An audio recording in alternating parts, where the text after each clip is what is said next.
Ichoo deebisaa waaqayyoon galateeffadhaa. Akka jaalala waaqayyootti sa'a kana kan nuun waliin barannu akkas kan jedhu ta'a. Qalbiin koo na deebi'eera.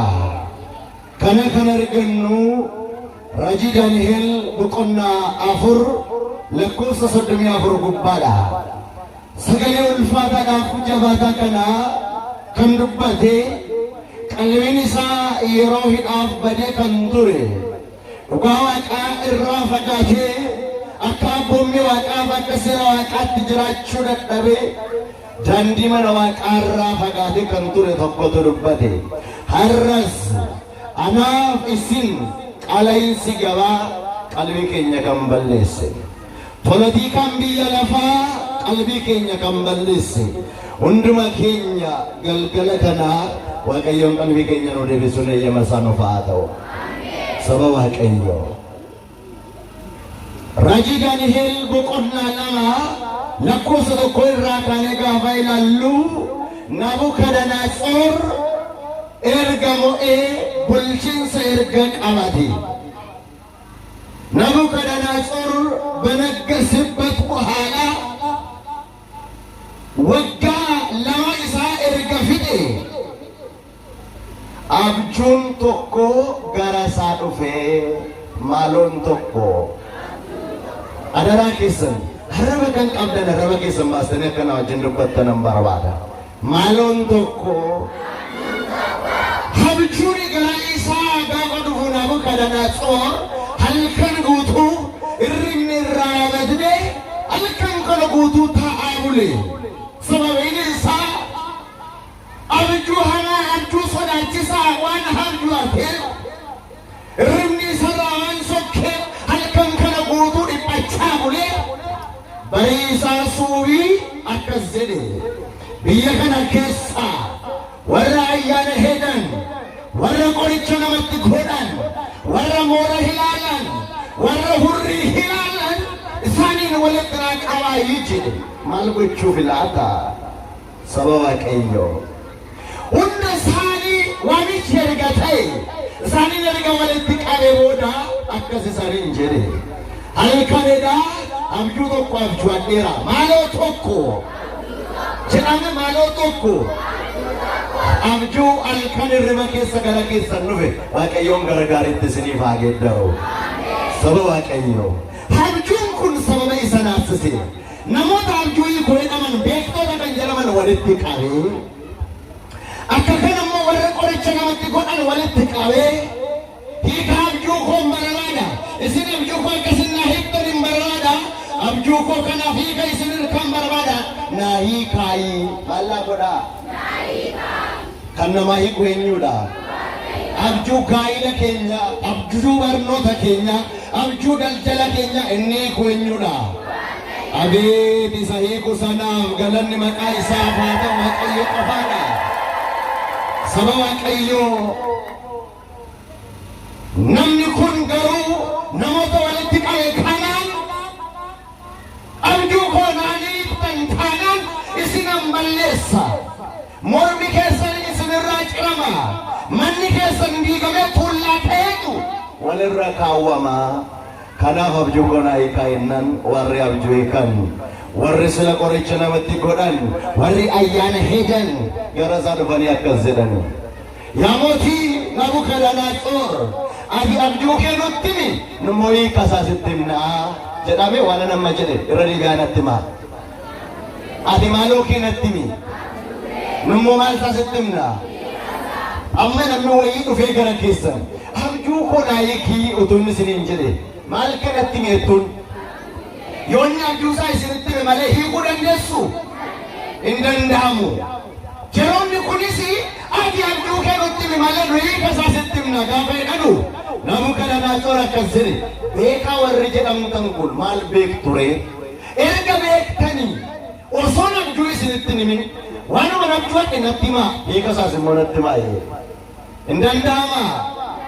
Bara sobduun baay'atte kana keessa bara raajii sobduun baay'atte kana keessa nama akkasitu nu barbaachisa. Waan ani yaada heeruu natti himi waan ani sammuu kootti qopheesse natti himi jallinaa calootiidhaan isa mootee gaafachuutu nurraa barbaachisa. Bara kana nama akkasii barbaachisa. Waaqayyoon bara akkasii nama akkasii nuuf haa kaasu. Haa ta'u garuu kan Nabukadnezar gaarii waan ta'eef miti. Gaaffiin warra hamootaa gaafatee natti tollaani malee. Gaaffii tokkoon isin gaafadha.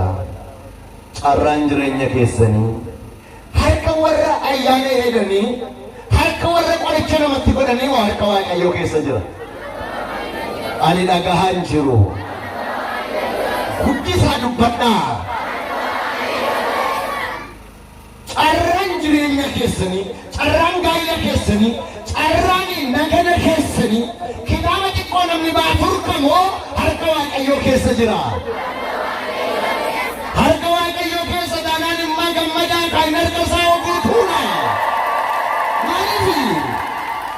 Anaaf isintu obsa qabee iddoo Waaqayyootti hin tolle irra jooree carraa keenyaa furmaata barbaanna malee carraan jireenya keenya harka isaa qofaa keessa jira. Obsa dhabne malee maal dhabne malee? Guyyaa takka mucaa wallaalaatu haadha waliin gara suuqii deeme. Maal waliin? Haadhi mucaa kana mana keessaa waan qabdu. Waan mucaa kanaaf laattu akka qonyee tokkollee akkootti waan mucaa kanaaf laattu hin qabdu. Mucaan kun haadha wajjin gaafa deemu beela'ee waan jiru boo'aa haadha duukaa deema. Haadhi immoo dhaqxee gara suuqiidhaa bittee mucaa kanaaf wallattuu yaada deemti. Birrii qabdu xiqqoodha.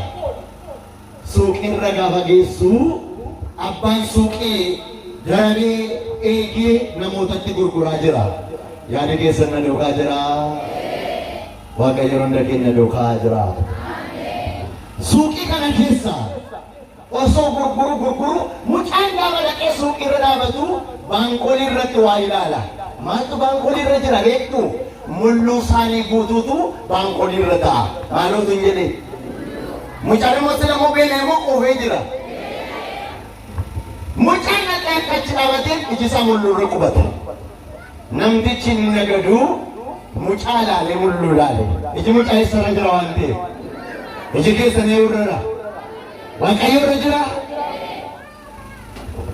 Kanarratti namni kun hamma daarameen ga'utti waan turuuf mulluu sana isaanii irraa fuudhee isaanii wajjin fuudhee mucaa fuuldura kaa'e. Na duukaa jirtuyi Waaqayyo hunda keenya duukaa jiraatu. Isaanii sana fuudhee mucaa jala kaa'e. Mucaadhaan akkas jedhe hammaarradhu. Maal godhi? Maal guddisa dubbadhaa? Maal godhi? Mucaan jittii dhawatte garuu quufee moo beeloftee jirtu? Hammaarradhu jedhee inni jala kaa'eera. Haadhi mucaa hinaatti. Maaliif? Mana keessa waan jiru erga namichi kun hammaarradhu jedhe maaliif hin hammaarradhu jetteetu aarti. Mucaan garuu hin diddeen dhaabatti. Yookaan immoo jette haadhi naan maalinaan hin jedhuyi jettee keessa isheetti dhibbatti. Nama kana hundumaatti erga gurguree fixe darabeen haadha bira gaafa ga'u abbushaa wayyaa kee as qabii ittiin jedhe. Maaloo kee? Maaloo dubbadhaa? Maaloo kee? Wayyaa kee as qabii gaafa jedhu mucaa wayyaa gaafa dachaaseetti qabu saanii mulluu guutuu hunduma isa mulluu saanii irra jiru sana wayyaa isaatti galagalcheef. Na duukaa jirtu miti? Mucaa mulluu nyaachaa haadha wajjin gara qeetti qajeele. Haadha akkasitti mucaadhaan yaa mucaa koo sina gaafa namni sun hammaarradhu siin jedhaan sitti anaareemiir maaliif natti aartee armeennan yookaan hin hammaarrattu yookaan mana hammaariin jettuu hinnan laamee yaa armee yoon hammaarradhe barruun koo kun jamee qafuuti. Na duukaa jirtu? Barruun mucaa xiqqoomatti guddaadha. Yoon na hammaari siin jedhe qodaa namaa irraa na hammaarta. Ija namaa sodaachaa xinneessitee na hammaarta. Kanaafan ture eeggadhe. Atis turte harka Waaqa kee eeggata taanaan inni achirraa dhufu guutuudha. Inni achirraa dhufu heebbasa sabaadannu. Garuu karaa jallinaatiin barbaacha mana moora laaltuun naqin hundarra kan caalutas jira. Zakennuu danda'utu mana kana jira. Saba Waaqayyoo Nabukadanaasor warra qoricha hojjetan warra hayyaana hedan kanaan naanneeftan taanaan isiniin isin balleessaa isiniin ammal isin godhaa.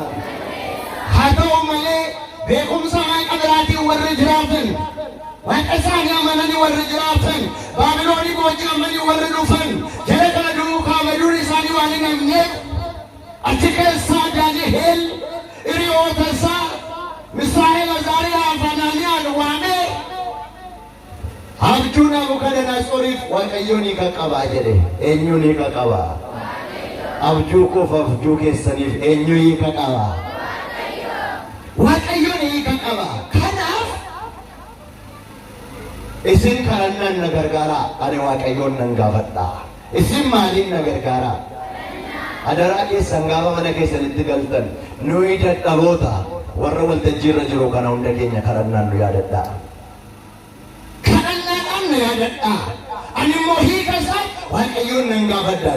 Daani'eel garuu fuula Waaqaatti dhihaatee Waaqayyoon gaafa inni gaaffii kana gaafatu Waaqayyo abjuu Nabukadanaasoriin itti himee hiika isaaf ibsee kan dadhaba Waaqa keenya jiradha. Dhugaadhaan anaaf isin oolmaasaan beeku malee maalisaa? Dhugaa Waaqayyooti. Olmaa Waaqa kanaan beeknu isin gara isaatti dhiyaadhaa inni dhiyoo jira. Hoosee ምዕራፍ 6 ቁጥር 2 ላይ እንዲህ ይላል ኑ ወደ እግዚአብሔር እንመለስ። ወዴት? ወደ መሸታ ቤት ነው? ወደ ጠንቋይ ቤት ነው? ወዴት? ወደ Waaqayyoot gaafa deebitu eebbaguutuudha. Gara eenyutti? Jedhame gara eenyutti? Garuu dhugaan isinitti hima oolmaa Waaqayyoon dagatinaa. Mee gaaffii xiqqoo tokkoon isin gaafadhaa. Yaadi keessan nu dhugaa jira? Mee warri beeloftanii manatti galtan ilil jedhaa galateeffadhaa. Mata dureen barumsa keenya maal jedha? Maaloon koonaa deebi'eera. Ammayyuu qalbiin keessan hin deebine waan ta'eef ani dafee xumuru. Hamma qalbiin keessan isin deebi'utti ana sirraa bu'aan jiru. Waaqayyo qalbii keenya nuuf haa deebisu. Gaaffiin irra deebi'ee isin gaafadhaa. Baabura biyya kana jira moo hin jiru? Baaburri indaakaa. Gaafa dadhabuu dhagaasaa keessaa baasu. Maaloosaa? Bulleessuu gaafa dijjuu dhagaa keessaa baasanii waa qabu. Warri mana baaburaa jiraattan na gargaaruu dandeessu. Maal godhuun jedhe? Yoo inni erga waaqaramees ta'uu dide immoo itti deebisanii gaafa dhagicha keessaa baasanii aalaa bitanii gashu. Sirrii miti laa? Erga gaafa dhalattanii midhaan kuntaala meeqa nyaattan? Beektu? Uma nyaattu moo miti? Erga gaafa dhalattanii numa nyaattu miti? Kuntaala meeqa fixxan hin jedhe miti? Ni haa ta'u baabura kanaas keessa taa'ee daaku kana guyyaa meeqa dhagaatti geeddartan? Baabura garaa kana namni keessaa baasee garaacha geeddarate jira. Eeyyotu nagaa godhame abeetu Waaqa kanaaf ililleen isaa haa ta'u Waaqayyoodhaan. Nutu hin beeku malee oolmaa isaa.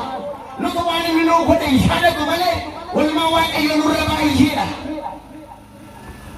Daani'eel Waaqayyoon gaafa gaaffii gaafatu deebii isaatiif Nabukadanaasoriin fuuldura dhaabbatee akkas jedhe elaa hedduu keetiifi Waaqayyoon hiika sanatti himeera. Haa ta'u garuu namoota hundaa waan hin caaleef miti. Ulfinni isaa akka mul'atuuf malee maal isaa akka mul'atuuf jedhaa maloo maal isaa akka mul'atuuf ulfinni isaa akka mul'atuufidha jedhe. Nabukadanaasoriin fuuldura dhaabatee Daani'eel abjuun abjuu ate cuma isaa gaafattimu hiika isaa gaafattimu fuula Daani'eelitti kufee Waaqni Daani'eel faa hundumaarra caalaa jedhe. Waaqni warra Ortodoksii hundarra caala ijaara hizbiin jirana. Waaqni keenya dhuguma hundarra caala. Waaqni Daani'eel faa hundarra caala jedhe. Garuu afaan isaa dubbatu malee lapheen isaa hin amanne. Lapheen isaa maaliin goone? Dubbadhaame lapheen isaa maaliin goone? Laphee amanu Waaqayyo nuuf haa laatu. يروسنا وقت دانيال فامله وقت برانجو وقت برانا كلنين تو هاجر ماله لكيسا كيسا مالني يروكم برات وقت الفما تشتيسه إبا وقت الفما بنموت وامسيسه إبا وقت الفما كان رت فينجين غافو فمو يروسنا تنمي عندي كوفي أكسكلو أجد دبرسي نمني عندي ألوف ماله أجلنا أبو بارك تمو ماله فينجنا حفوف ماله والرواق أيوه فجأة هاني جولين سدي غابا ينلشو غابا كفوري داني غابا سكروري داني والرباندا ثاني ودوك سدي إلا كلو وروني كون إنسان واقع كنا غابا يدان سلا واقني داني الفاوندر على جدي واقع سكنا إنسان نجدي أبدت نقوله أبدت بابا أكوبسي وأنت باين وتوانا بسنين نركين بولا باين قديرة تودندا بولا جكن رسدو جينيودا لامي أنا بسنتم بيكم عليه وأيون كينيا أكنو تدونهم بربادو أكنو تمالتانو أما يرون مدومي أبلوكو أنا عنياتو أنا جيسو جنمدي أوه ما ينسومنا بويتش صبا غابا أول برجين نمي بولا دوك سلي تجرا سيلمي أميجا إسايو غابا بولا ري فارجو غرو أتشام بدو ماتاك بدو بولا كيسا كديرا لبو سيلو سيندو أجري ما دو كانلين إني سجالتو غرو وان أيون إني سجالتو فيسانكي سيدور سي أوالي جلتانو أوالي جمونان كبرتي كدوي چمو إيكا إيكالن نصاباتو مالي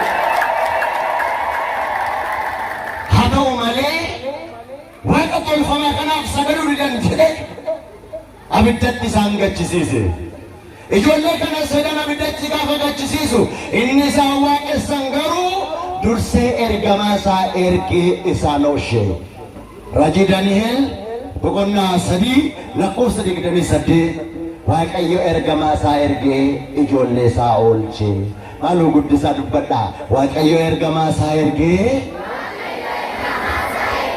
إجولة ساولشي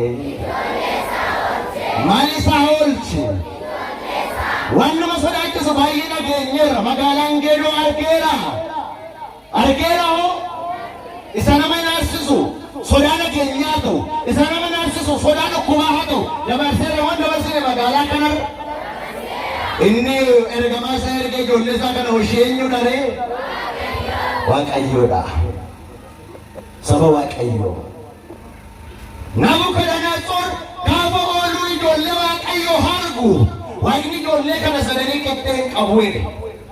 Lame ammas afaan isaa dubbataa jira lapheen isaa duwwaadha. Bara kana kiristaana arrabaatu baay'ate abeetiyaa afaan isaa keessa isaa duwwaa waaqayyoon araara isaa nutti agarsiisu. Yeroo kanatti ijoolleen kun gaafa hafan waaqni ijoollee kanaa qixxeen qabu. Garaan waaqayyoo garuu itti gaddeera. Garaan eenyu? Jedhame garaan eenyu? Garaan waaqayyoo. John 14 number 50. If you love me, keep my commandment. Wangeela Yohaannis boqonnaan 14 lakkoofsa 15. Yoo na jaallattu abboommii koo eegi. Yoo maal na goote? Jedhame yoo maal na goote? Hin jaallattu waaqayyoon. Akkasana na bommisa eega jaalala keessatti agarsiisa. Saba waaqayyoo. Jaalalli waaqaa maaliin akka himu jaalalaaf tokkummaa jaalladhaa. Addaddummaaf jibba of keessaa baasaa gataa. Gaafa sana jaalalli waaqayyoo dhihoodha. Adoo malee waaqayyoon abjuu guddaa ammas Nabukadnezaritti erge. Abjuun isaa Nabukadnezar irriba keessa waa arge arguun inni arge garuu muka bareedaa damee qabu baala gaarii qabu hundeen isaa jabaatee mataan isaa samii keessa ganga'u gaafa argu osoo hin turin sagalee wayii dhagaye sagalichi mukicha muraa balleessaa kan jedhu mukicha sana sagalee dubbatamatti aanee mukichi gaafa muramu tortoruu isaa arge gaafa kana sagaleen itti aanee dubbatu muka kana caafisa lama keessatti himbisaa fixeensi haa tortorsu kan jedhu dhagaye nahee nasurra kan kee gara Daani'eelitti fiige Daani'eelin bira gaafa ga'u yaa Daani'eel ilaa eda harjuu tokko narige abdichi kana ture waa'ee harjuu kanaaf keessi koo naraafame maal fakkaate Daani'eel akkas jedhe abjuun kanaan dura asirratti raawwanne nama asirratti raawwata kanaafan gaddaa'e kanaafan maal godha maaloo jedhame kanaafan maal godha kanaafan gaddaa'e inni waaqayyoon isatti agarsiise namni barcuma isaarra osoo taa'u muudama isaan uffannaa isaa uffatee barcuma mootummaa isaarra osoo taa'u ergamaan waaqayyoo sagalee isaa gaafa dubbatu namummaan isaarraa fuudhamee horii ta'ee nama keessaa bahee Nabukadnezar sangaa ta'ee marga dheeduu jalqabe maal ta'e maal dubbadha maal ta'e atis kabaja waaqaan beektu taanaan waaqayyoon isa si'uume yaadatu taanaan waaqayyo isaarraan si ga'e hin beektu taanaan harki waaqayyoo dhiyoodha dhahichaaf kanaaf ati gara waaqayyootti deebi'i malee nuun hundi keenya dhahicha jalaa baraaramuudhaaf gara waaqaatti deebi'uutu dirqama keenya gara eenyutti jedha maaloo gara eenyutti gara waaqayyootti deebi'uun dirqama Nabukadnezar namummaan isaarraa fuudhame horii ta'e marga dheede warri sila marquma irratti isa heegan Nabukadnezarin marquma irratti warri heegaa oolanu sangaan eessaan ol lixeedhan maaloon eessaan ol lixe maaloon natti dubbadha maaloon eessaan ol lixe sangaan eessaan ol kale jedhaniitu isa rukutanii gadi baasan waggaa torba guutuu namummaan isaa badee waggaa torba guutuu siqiqii hargee gaafa waggaan torba dhumu samii keessan ol ilaalee jedhe eessan ol ilaalee jedha maaloo eessan ol ilaalee ilaa gaalessi fayyisu samiirra jira gara isaa ilaali inni hamaarraa si oolchu samii keessa jira gara isaa ilaali inni fayyina si laachuu danda'u gara isaa jira gara isaa ilaali gaafa kana kunoo qalbiin koo naa deebi'ee maaloon koo maaloo dubbadha maaloon koo qalbiin koos naa deebi'ee jeebuu qalbii isaa maqaa qasaa jedhate waaqayyoon kun hundarra caalaa itti cite anaaf isinis qottaa gara isa hundaa danda'u kanaatti deebina bara kana namni qalbiin qabu qalbii isaa dhaleera qalbiitti akka deebinu eeyyama waaqaa nuuf haa ta'u eeyyama eenyu nuuf haa ta'u maaloo sagalee keessan nagaan jiru warri gara kana eeyyama eenyu nuuf haa ta'u warri gara kana natti dubbadha eeyyama eenyu nuuf haa ta'u hundumti keessa wal faana natti dubbadha eeyyama eenyu nuuf haa ta'u ililleen isaaf haa ta'u isni namaa eeyyama malee hin ta'u saba waaqayyo Nabukadnezar ulfina waaqaa argee deebi'e mee namoota baay'een qalbii isaanii kan naban ilaalla kitaaba qulqulluu keessaa qalbii nabanii turanii waaqayyoon qalbii isaanii kan deebise nama baay'een jiru eenyu faana tokkoffaa irratti yoo ilaalle Saa'ol hojii ergamoota boqonnaa 9 lakkoofsa tokko kaatanii haga 5tti gaafa dubbistan Phaawulos osoo maqaan isaa hin geeddaramin mana kiristaanaa gubaa ture maal godhaa ture maaloo dubbadhaa maal godhaa ture warri gara kana maaloo guddisaa mee sagalee keessanii naga maal godhaa ture namni mana kiristaanaa gubu qalbii qaba moo qalbii hin qabu luboota ajjeessaa daaqonoota dhagaadhaan rukutaa ture namni kana godhu qalbii hin qabu har'as namni mana kiristaanaa jibbu qalbiin isaa badee waan jiruuf waaqayyoon garuu qalbii isaa deebisuu gaafa jaallatu Damasqoo keessatti Saa'ol maaliif na ari'atta jedhe eenyu maaliif maalla goota amma isin addana jirtu moo mana keessa hin jirtu bu'aa argachaa jirtu moo kasaaraa funaanaa jirtu dhugaama waaqaadha jaartii tokkotu guyyaa tokko maal godhan isinitti fakkaati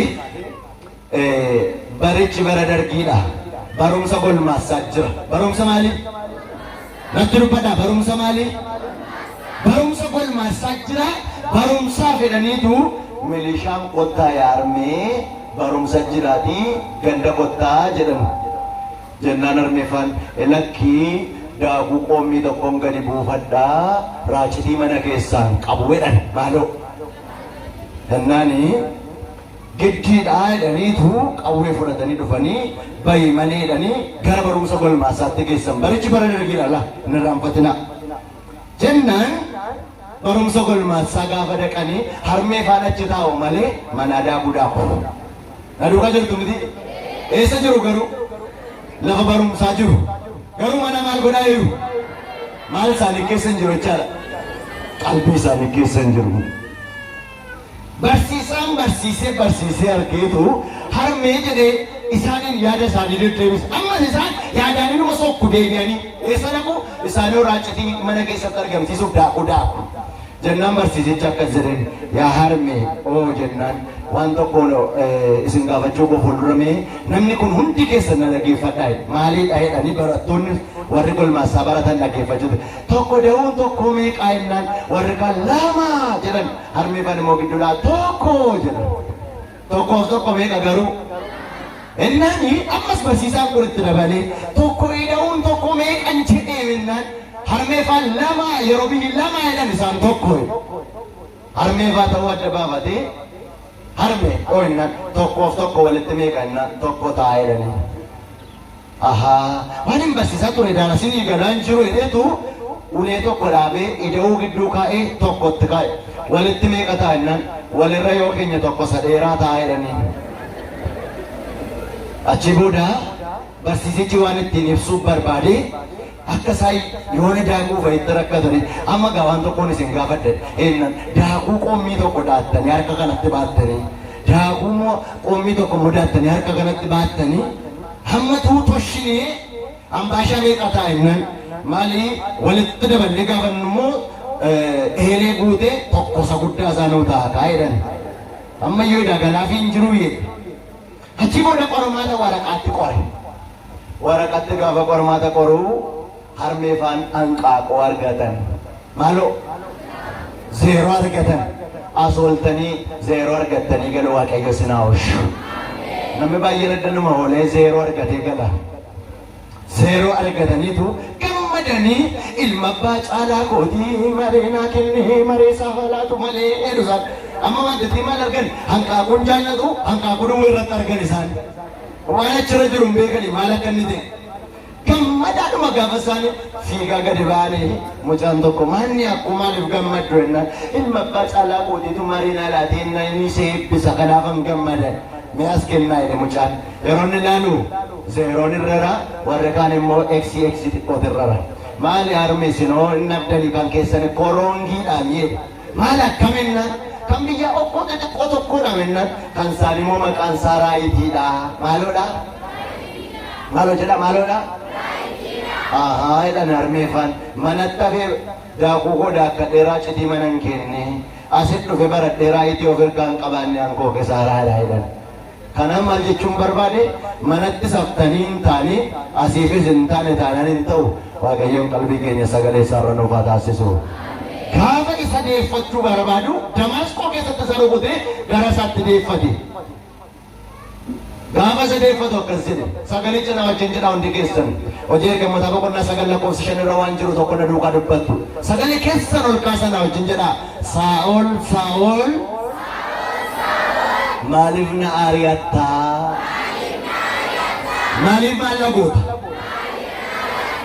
namni qalbii hin qabne waaqa aari'ata Saa'ol kan inni aari'ate qulqullootaadha kan inni aari'ate luboota diyaaqonoota mana kiristaanaadha akkas taanaan lakkaa biyya kana keessa warri durbe maalamii jibbaa jiran eenyuun jibbaa jirurre eenyuun jibbaa jiru guyyaan har'aa dhaloota haadha waaqayyoo kan jenne kabajnu dhaloota isheen dhaloonni kun hundi kan gammachuu argate namni baay'een ishee jaallataa jira moo ishee jibbaa jira isinoon jaallattu jaalalli ishee laphee keessan irra siniif haa jiraatu gaafa dhufaatii ilma isheetti siniif haa dubbattu isa guyyaa har'aa maqaa isheetiin qiddaaseen qaddasame kidaaniin adarrafame faaruun faarfatame lallabame waa'ee koo waa'ee keessaniif ta'e eebba mana keenyarra jireenya keenyarra nuuf haa buusu saba waaqayyoo gaafa qalbiin isaa deebi'u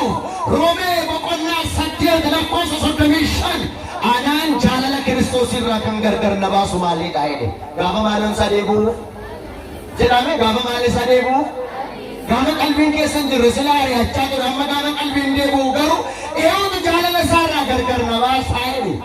Atis inni faaruu jibbitee manatti galte inni tajaajila mana waaqaniiste manatti galte sun kottuu deebii akka qalbiin keessi deebi'uuf sitti dubbata sagaleen kun waan ta'eef. Qalbii keetti deebii jaalala waaqa sanaa bari. Jaalala isaatti jiraannee qalbii keenyatti akka deebinu eeyyama isaa nuuf haa ta'u. Nama qalbiin isaa badee kan biraa tokko gaafa arginu wangeela Yohaannis boqonnaa 4 lakkoofsa 5 kan ilaalla. Gooftaan Yesuus Kiristoos Samaariyaa keessa bahuudhaaf gaafa dirqamu mandara Siikaar iddoo laga boolla bishaan Yaaqoobiin gahee bishaan boolla Yaaqoobiin bukkeetti akka nama dadhabee achi taa'ee bishaan boolla eessa? Haaloo dubbadhaa kaa bishaan boolla eessa? Bishaan boolla Yaaqoob. Bishaan boolla Yaaqoob jechuun maal jechuudha? Yaaqoob bishaan boolla gaafa qotaa ture yeroo inni asii qootu warri kalidootaa dudduuba dhufanii isaaniu lammaffaa dhaqee qota ammas dudduuba gaafa isaanii saddaanu qota bishaanota 200 boolla 200 ol qote garuu dhaabatee hin nunne eenyu Yaaqoob. Waaqayyoodhaan akkas jedha Yaaqoob guyyaa tokko yaa Waaqayyo nan xaara nan daqqa malee dhugeetti hin boqodhu ani akkas jedheen Waaqayyo yaa Yaaqoob galagaliitii bishaan baaste kana hundaani tokkitti luqotteetta ta'e tokkoon sun maqaa kee waamama amma garuu bishaan boolla amma kana qotte hundisaa iyyuu siin waamamaa alaa ati obboleessa obboleettii kun bara baay'een dadhabe bara baay'een chuure nan nagada malee bu'aan mana koo keessan jiru nan fiiga malee guyyaa tokko boqodhee nyaadheen beeku jettee kan dhiphattu inni hin dhiphatin guyyaan ati eebba kee teesse nyaattu fagoo waan hin taaneef. Qormanni kan baay'atu guyyaan isaa muraasa abdiin kan citu guyyaan tokkicha maaliif abdii ijoollee Waaqayyoo kan ta'e guyyaa gaafa jimaataa gaafa fannifame gaafa qidhaame abdii malee oolan garuu gaafa sanbataa du'a keessaa ka'e abdiin kees guyyaa tokko qofaadha kan inni awwaalamuuf turu malee gaafa ati obsitu eebba isaa caalee dhufa gaafa ati maal gootu maal godhu gaafa qaasuma jirtu mee warri harkaan qabne harkicha walitti deebisaa haqa galateessaa gaa bakka warra harkaan qabne isaa galateessan garuu Waaqayyoo galateeffameera. warri maaliin qabne hin jedhan garuu qalbii keessan hin jiru kaa maksasa nyaachaa jirtu manatti galtanii beelaa jirtu nyaachaa beela'uu hin danda'ama. Waaqayyoon hunda keenya faana ta'uun eeyyama isaa nuuf haa ta'u. Ilaamee dadhabdanii laffaatanii joortanii bu'aa warri dhabdan Waaqayyootti kooluu galummaa keessan hin dhiisinaa. Waaqarraa ariifattanii hin deebiinaa. Osoon soomu, osoon qorrobu, osoon faarfadhu, osoon lallabu, osoon qaddasu maaliif qormaanni mana kootti baay'atan jedhinaa. ማሊክ ቤቱ የክርስትና መንገድ አልጋ ባልጋ አይደለም። ከራን ክርስትና ወልቅጤ አፉ ከራቶ ለምዲ ቡሃ ወይጣባ ማለት ኤበዱዱ በሳጅራ ወንቴ ማለት ዱዱ በሳይራ ለሩጋ ጅርቱ ሜ ባራታን ቆርማተ ቆረሙ ቶኮ በርሲሳን በርሲሱ ጀሬት ጋፈ በርሲሱ ባራታ ገልሜር ሳር አቴንዳሲ ሳረ ጅሩሞ gabama keessa namni dhufee qoramuu danda'a. Safuu dabbaaqoo taalabbaa isaan oboroo nan gala onaan hoddanis. Gaaffiin isin gaafadde isin galeeraa garuu barsiisaan barataa attendaansii irra jiru moo attendaansii irra hin jirre qora? Namni attendaansii irra hin jirre dhufee qormaatan qoramaa yoo jedhe hin danda'a. Hin eeyyamaa fi barsiisaan seerri baruu barsiisuun eeyyamaa fi maalirra hin jiru waan ta'eef. Namni attendaansii irra jiru moo qoramu atisi ebba abbaa keessa samiirraa sana nyaachuudhaan qoramuun dirqama. Garuu maaliif hin qoraman jedhin ajandaa attendaansii abbaa keessa samiirra waan jirtuuf qoramte malee waan rakkinaa waan cubbootiin miti isaaf gammadi fudhadhu malee kaaba sana warri attendaansii irra galmeessa samii sanarra jiran hin qoramu. Umarratti eebbicha waan nyaataniif qormichi qormaatichaaf garuu obsatu barbaachisa. Yaaqoob akkas ture. Haa ta'u malee bishaan boolla Yaaqoob bukkee Yesuus osoo taa'u dubartiin tokko gara laga bishaanii dhuftee bishaan guddifachuu gaafa jette Yesuus akkas isiidhaan jedhe. Qorichi keenya Yesuus Kiristoos bishaanicha guddisiinaa laadduutiin jedhe. Bishaanicha maal laa godhe? Na duukaa jirtu garuu?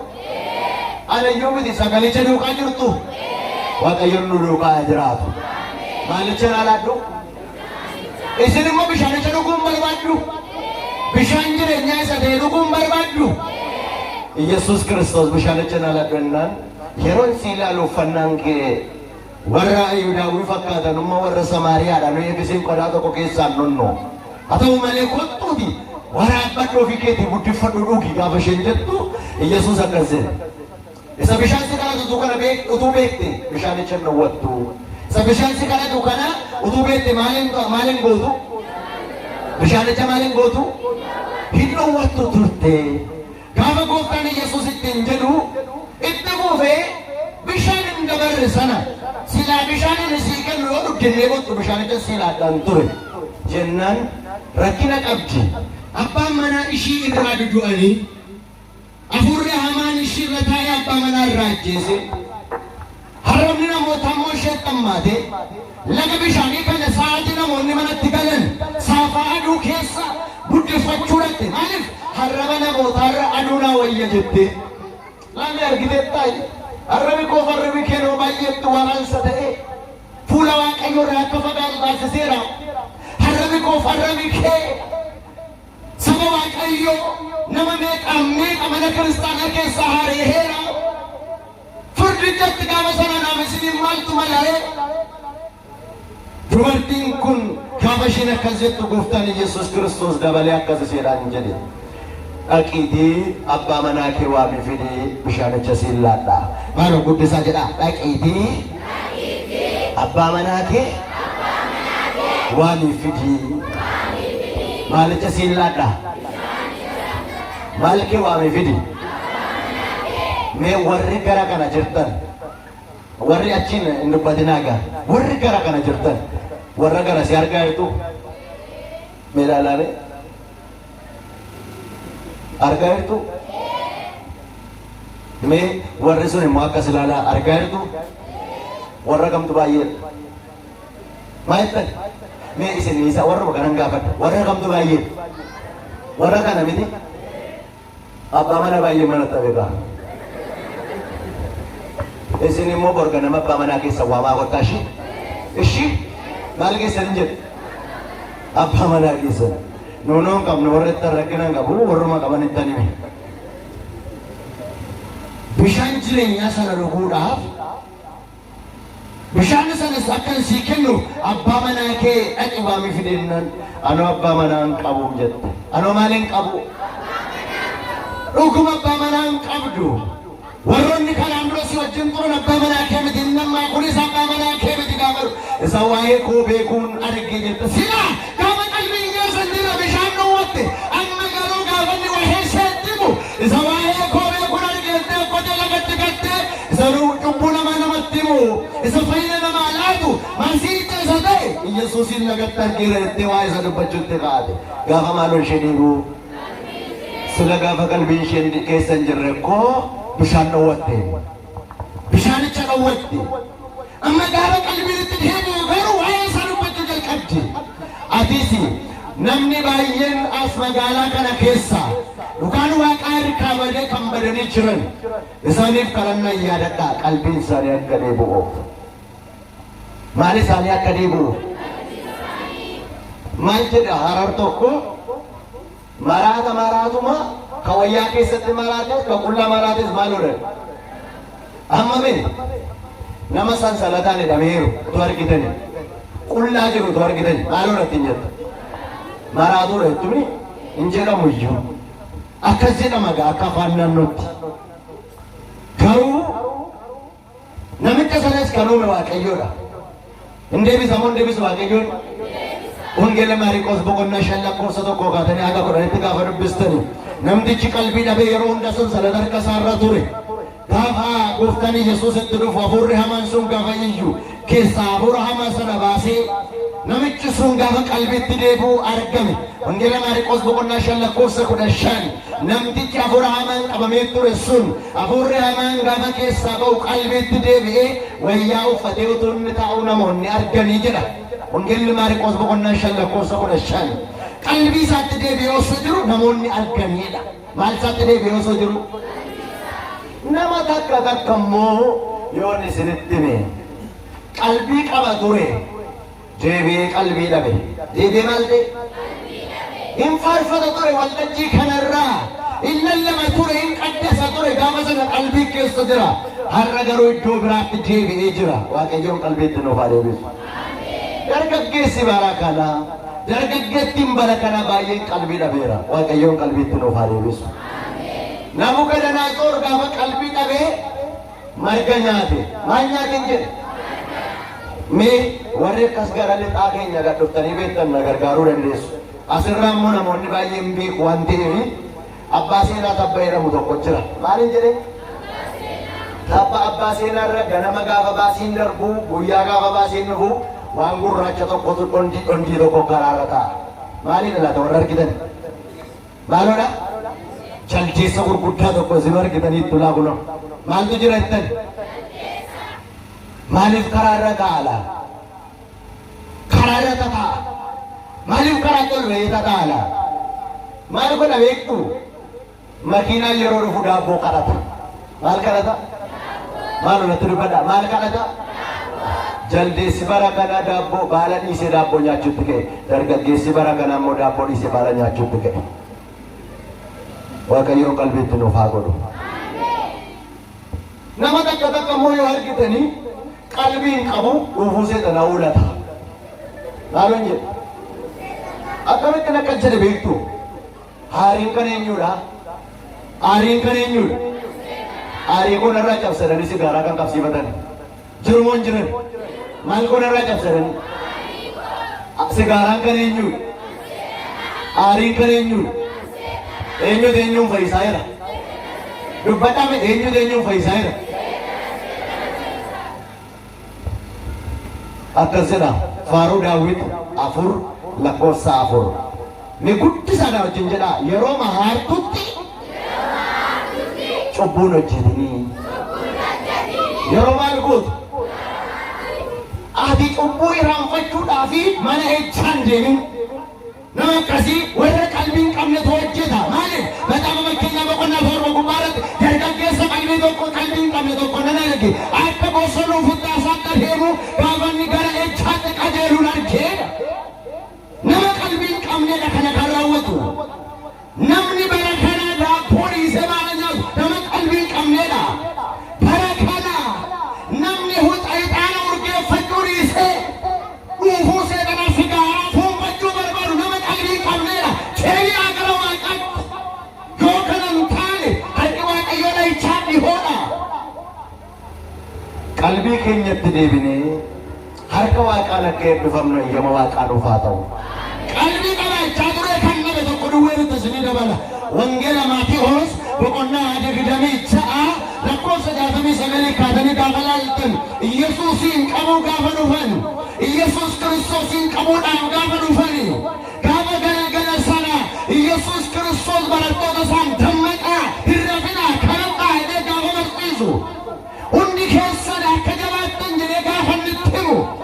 Gaaf tokko Phexrosiidhaan namoota baay'een lafa barattoonni isaa jiranitti nan istanii nan deemtanii jennaan Phexros akkas jedhe du'a lubbuu kootii siniisiin adeemu jedhame hundi keessan du'a lubbuu kootii siniisiin adeemu. Maal lubbuu kooti? Maaliin godhu? Siniisiin adeemu gaafa inni jedhu du'a lubbuu kootii siniisiin adeemu gaafa inni jedhu edanumayyuu osoo hin daanqonin yeroo sadii nagan ta'e osoo maal hin ta'in ilaa gargaartu Phexros kana dura qalbii qaba. Gaafa qalbii qabu waa'ee waaqaa dubbata sirraa addaan hin bahu. Gaafa qalbii keessaa fuudhamu garuu waan inni godhu dhaggeeffadha. Galgalama gaafa sana Yesuusin qabanii gaafa deemanii fuuldura warra ajajjuu seeraatti gaafa geessan Yesuus Kiristoosin fannisuudhaaf dhiphisuudhaaf gaafa isaan Yesuus Kiristoosin qabanii akkas jedhe Phexros dhokatee booddeetti hafee na duukaa jirtu sagalicha duukaa jirtu waaqayyoon hunda keenya duukaa jiraatu. Galgala gaafa sanaa booddeetti gaafa dhokatee hafu Yesuusin qabanii gaafa manatti ol galchanii kellaa warra hajajjuu keessatti gaafa isaan eebbisuu jalqaban fageenya dhaabbatee ilaala. Ilaa gaafa qalbiin keessa baduuf ka'u bataskaana irraa si hambisuu jalqaba. Fageenyatti bataskaana kanaas ilaaluu jalqabda gaafa qalbiin keessaa fudhatamuuf ka'u. Kanaaf gaafa namoonni baay'een fagootti sargan Phexrosiidhaan dubartiin tokko akkas jette.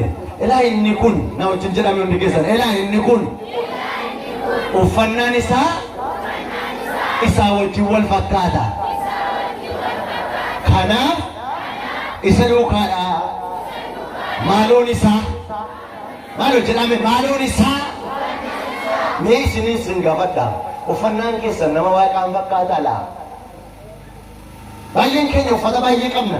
Isa jalatti namni kan biraa inni nu ittiin bakkee kana joorru kan biraa. Kanaadha namni waaqaa. Maaliif? Uffannaan isaa wajjin wal fakkaataa ishiin maal jechuudha akkas jechuun. Baay'een keenya uffata lama qabna. Isa tokkoon hin sagannaa, isa tokkoon immoo hin shallalla. Dhugaas nama baanna. Isa tokkoon hin nagannaa, isa tokkoon hin saganna. Waaqayyoon araara isaa nuuf haa buusu. Saba Waaqayyoo. Uffannaan isaa wajjin wal fakkaata. Anoo dhugaa waaqa jiraataan isan beeku. Kanuu jalqabeedha. Lammaffaan dhufe. Inni tokko dhufeetu dubbannaan hundi isaayyuu isaa wajjin wal fakkaata. Maaloon isaa? Mee gaaffinis hin gaafadhaa isinoo ilaata. Dubbannaan keessan nama waaqaan fakkaata laa? Dubbannaan keessan nama mana waaqayyoo jala dhaabatu fakkaata laa? Kana of ilaaluu qabna. Dubbannaan isaa wajjin wal fakkaata. Gaafa jedhanu dhugaa waaqa jiraataati anuu san beeku.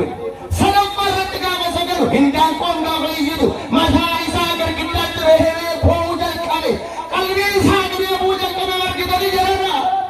Gaafa qalbiin deebuufi jalqabu mataa mukatti buusee koowuu jalqabe. Himboohee mimmannan gara hase. Ilagee obboleessa koo hindaanqoon Phexrosiif iyyite siifis iyyaa irti deebi'i.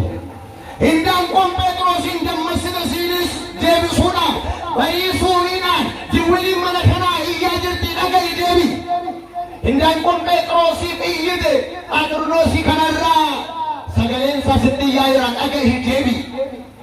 Qalbii keenyatti akka deebinu eeyyama isaa nuuf haa ta'u. Qalbiin koo na deebi'eera jedhee waaqa nu barsiisee waaqa nu gorse galanni isaa haa ta'u. Har'a seeruun dhagara baraan amiin.